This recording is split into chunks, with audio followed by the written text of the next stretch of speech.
Some betrayals are quiet, almost gentle, like a knife slipped between your ribs with a smile. I learned that the day my best friend raised a glass at my wedding, toasted to my happiness, and then whispered that she was carrying my husband's child. I froze mid-smile, mid-toast, mid-everything. The world around me blurred into background noise, clinking glasses, laughter, someone hitting the wrong piano key.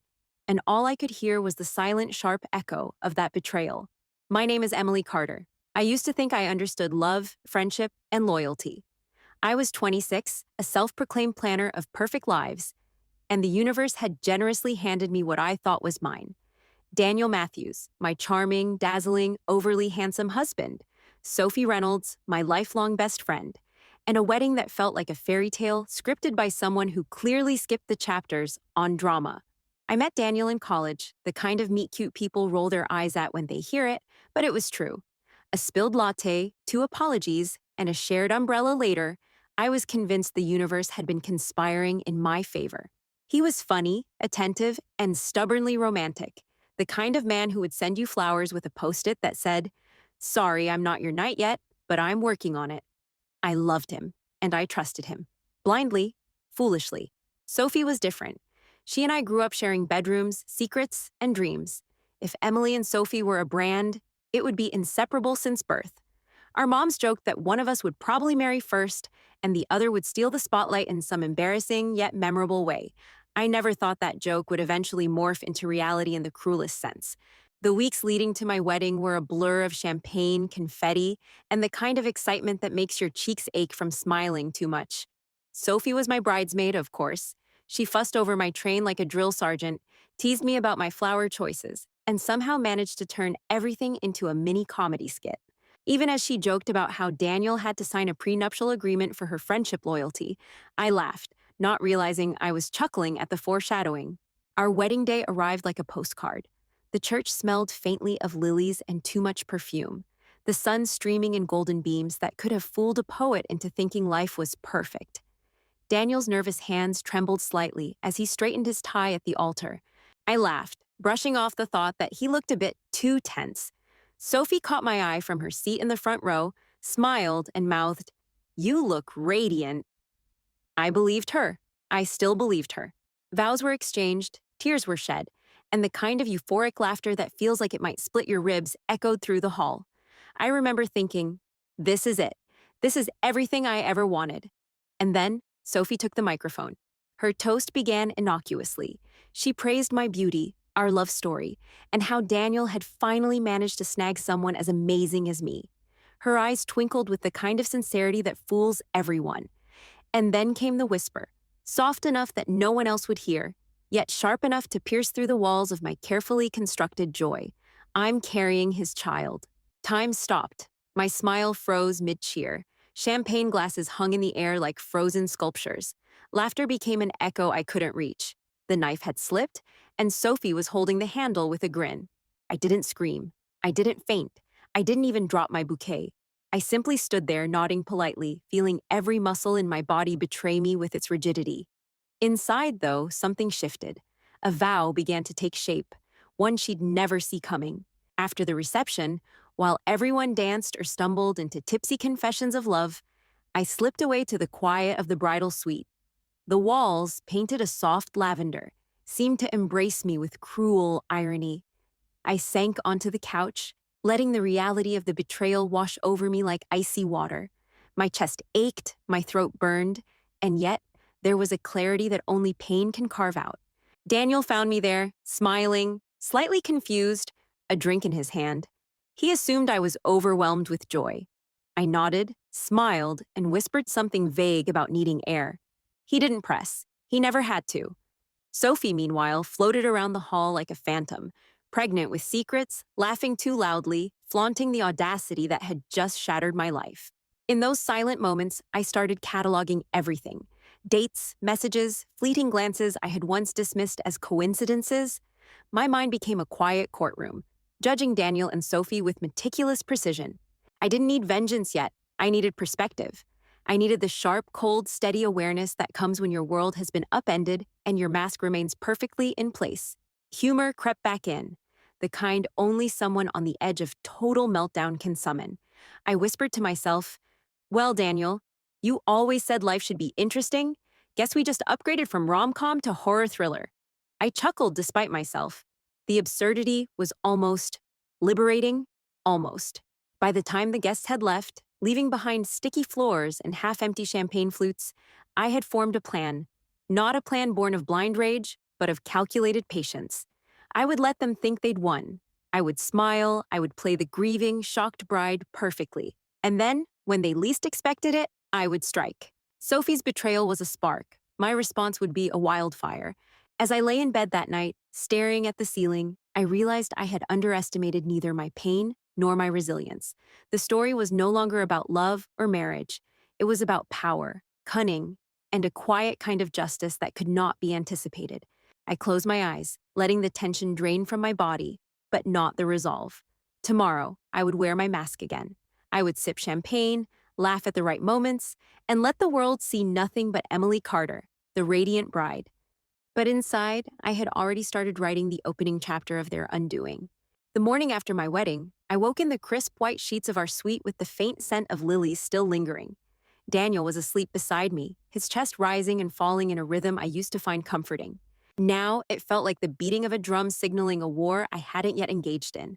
Sophie's whisper echoed in my mind. I'm carrying his child.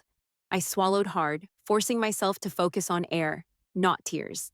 Breakfast came and went. I smiled at the servers, nodded politely at our families, and even laughed at Daniel's awkward jokes. Outside, the sun shone brilliantly. Inside, I was a volcano contained beneath porcelain calm. No one suspected. No one could see the gears turning in my mind as I cataloged every interaction, every glance, every subtle signal I had ignored over the past year.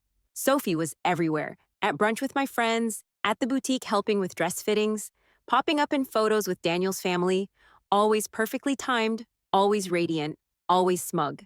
I caught her once looking at me with what I now recognized as predatory delight. She thought she had won. She didn't know I had just begun counting the ways I would make her regret it. The first step was observation. I needed to understand the terrain, map the battlefield, and identify the weaknesses in their alliance. Sophie had a habit of flaunting her status, of showing off her charm like it was currency. Daniel, ever oblivious, had a sense of entitlement that would become useful. They were careless, cocky, and blinded by their own confidence. Exactly the kind of prey I needed. By the end of the week, I had begun gathering evidence discreetly. Text messages, photos, hotel receipts, late-night calls.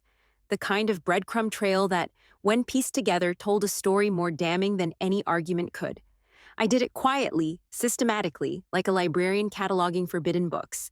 Every piece of information was another card in my hand. And as I stacked them, I felt something awaken inside me.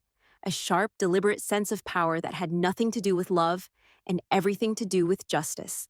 I started playing my public role to perfection. At lunch with Sophie, I laughed when she teased me about Daniel's nervousness. At family dinners, I complimented her exaggerated pregnancy glow, even made jokes that drew chuckles from my in-laws. The world saw the perfect bride. They didn't see the calculations happening behind the smile. I learned that masking pain with charm was far more effective than shouting or crying. People underestimate those who smile while bleeding. Meanwhile, Daniel continued his oblivious march. He kissed my cheek and whispered promises of a future he believed was untouchable. I nodded, smiled, and made mental notes. Every word, every gesture, every pat on the back was being filed away. I learned the power of silence. Letting them think they were untouchable was more delicious than confrontation. Patience became my weapon. I spent hours studying Sophie's circle. Friends she confided in, colleagues she admired, people she underestimated, all became tools. I learned her weaknesses, her debts, her need for admiration. She was beautiful, clever, and arrogant, but she left traces of vulnerability in the most predictable ways. Her social media posts bragging about her pregnancy or subtle digs at me provided me with leverage I could turn into chains. Humor, of course, remained my shield. I whispered to myself during long drives alone. Funny how betrayal tastes like champagne when you're forced to sip it with a smile. And when Sophie boasted about her luck with Daniel, I muttered, luck? She means someone else's stupidity. Dark amusement was a necessary companion. Pain without humor is like fire without heat. It burns, but it doesn't light the way. Financial independence became my next frontier.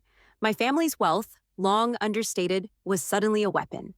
I had access to assets, connections, and people Sophie and Daniel would never suspect. I quietly consulted attorneys, accountants, and family advisors. Every conversation was a chess move, every handshake a calculation. They assumed I was naive, a grieving, shocked bride. They couldn't see the queen maneuvering silently across the board. One evening, I invited Daniel to a quiet dinner, ostensibly to reconcile and show that I could forgive him.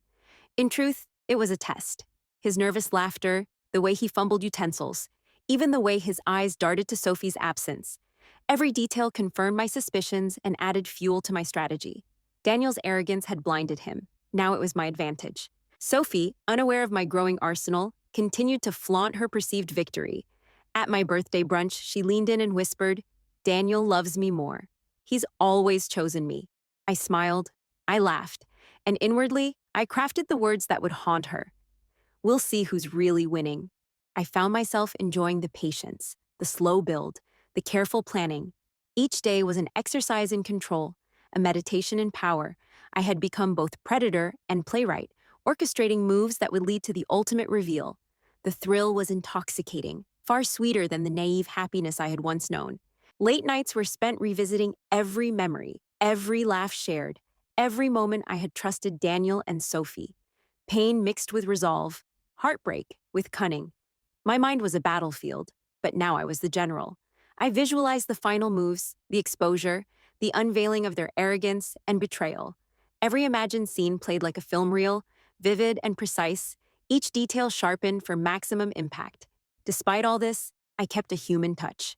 I cried alone in my room, let the sorrow wash over me, then wiped it away before anyone could see. I let anger flare briefly, then channeled it into strategic thought. My duality became my strength. The world saw a woman hurt, delicate, grieving. Internally, I was calculating, patient, unstoppable. By the end of part two, I had every piece in place. Evidence meticulously organized, allies quietly positioned, Sophie's vulnerabilities cataloged, Daniel's arrogance documented, and the world still saw me as the fragile bride, clinging to the remnants of a love story now corrupted. They had no idea the storm I had become, the wildfire of patience and power quietly gathering in the shadows. The final scene of this chapter in my mind was vivid. A dinner party, a toast, a revelation that would make them gasp, stagger, and finally recognize the miscalculation they had made. I would not confront them in anger.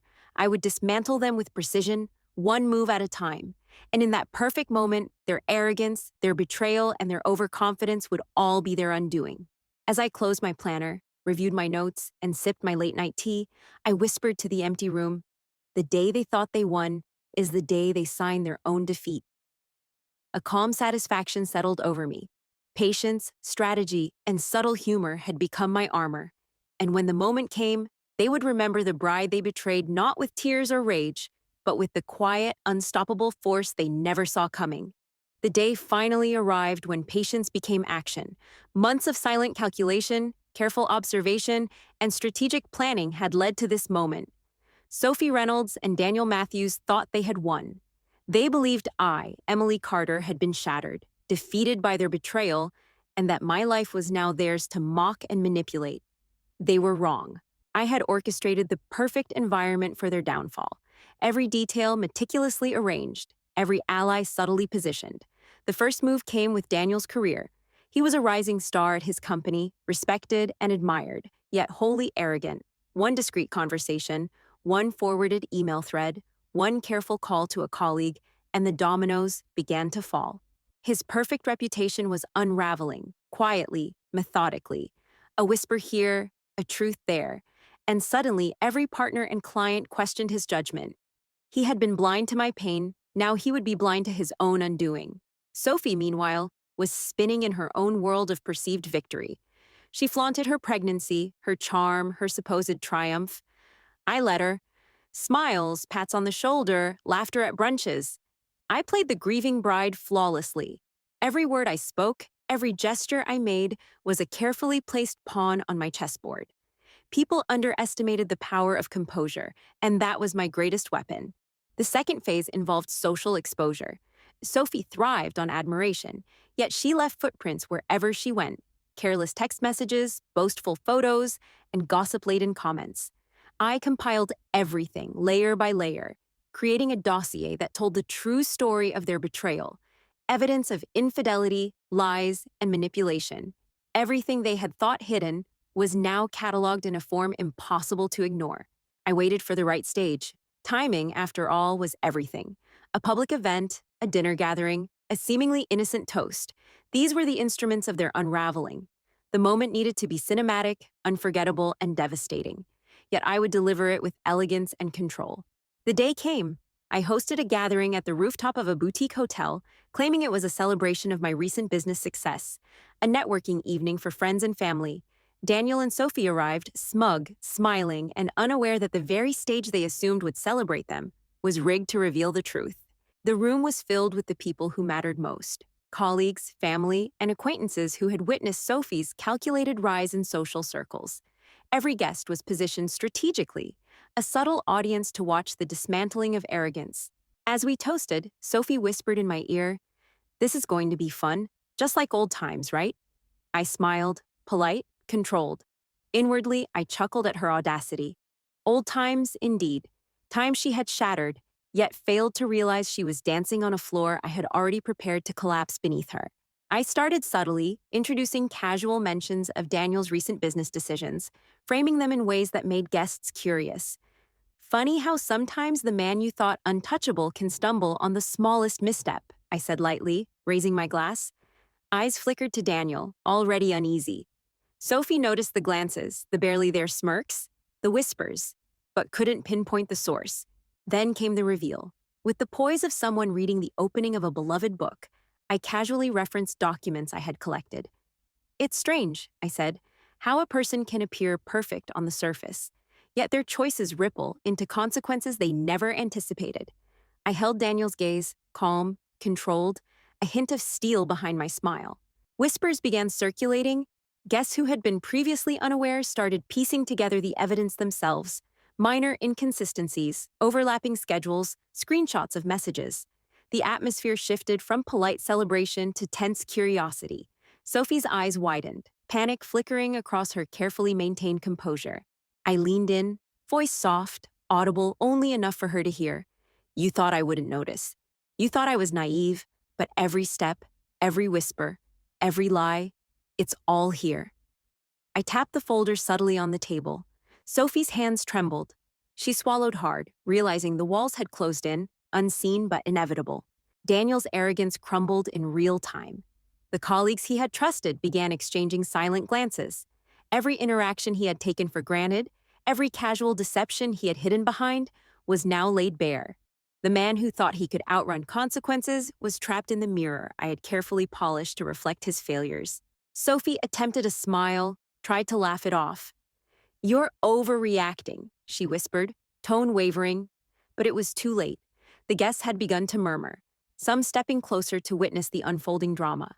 Every word she spoke only revealed further cracks: her social armor, her charm, her smugness, all collapsing under the weight of their own hubris. I let the tension build, savoring the moment. Patience had taught me that victory was sweetest when inevitable, not rushed.